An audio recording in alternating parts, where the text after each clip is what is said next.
c'est Réma. Dieu est ici, sur Réma. Qui veut être connu?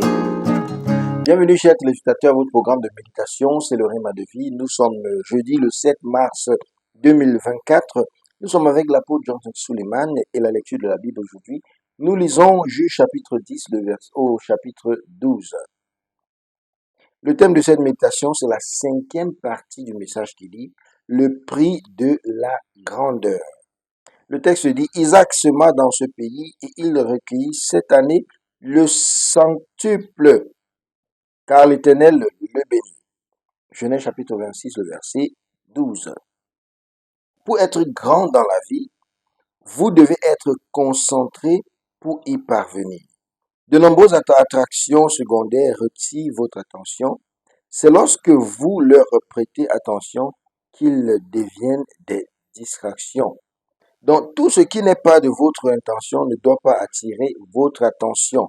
Donc, Terah, le père d'Abraham, avait pour destination d'aller à Canaan, mais il s'est laissé distraire à Haran et y habiter. Les Harans de la vie sont partout aujourd'hui et tirent en arrière les hommes destinés à la grandeur parce qu'ils n'ont pas le sens de concentration nécessaire pour les maintenir sur la voie de la grandeur jusqu'au bout.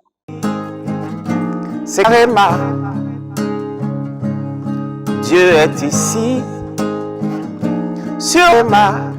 Dans une situation temporaire d'inconfort a poussé de nombreuses personnes à quitter ce que Dieu avait destiné à leur bénir et à courir vers l'Égypte, Moab et d'autres lieux de la vie sans direction divine et en tant que tel à souffrir des difficultés plutôt que d'être béni et de devenir grande. Donc, les gens se laissent facilement distraire parce qu'ils ne sont pas divinement dirigés dans ce qu'ils font et n'y croient pas non plus. Donc, autant d'Isaac que dans Genèse chapitre 26, il y avait une famine, autant pour moi, il y avait une famine dans le pays, mais Dieu lui dit, ne descends pas en Égypte, habite dans le pays que je te dirai. Séjourne dans ce pays et je serai avec toi et je te bénirai. Dans le verset 2 et 3.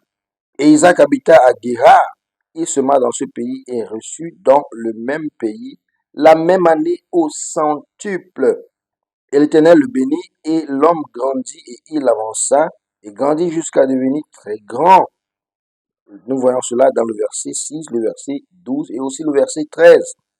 Donc il vit d'autres personnes se rassembler en troupes en Égypte pour se nourrir, mais il concentra sur où et ce que Dieu lui avait demandé de faire et il est devenu grand. Refusez de vous laisser distraire en restant concentré sur l'endroit où vous allez. La grandeur est devant vous, donc persévérez là comme l'apôtre l'a déclaré, autant pour moi, dans Philippiens chapitre 3, le verset 13 au verset 14. Ne laissez pas le passé vous arrêter. Laissez-le partir et passez à la grandeur. Bien-aimés, prions. La prière dit, mon Père, pendant que je prie, que toute forme de distraction sur mon chemin vers la grandeur soit détruite par le feu. Amen. C'est Réma. Dieu est ici, sur Réma. Qui veut être connu?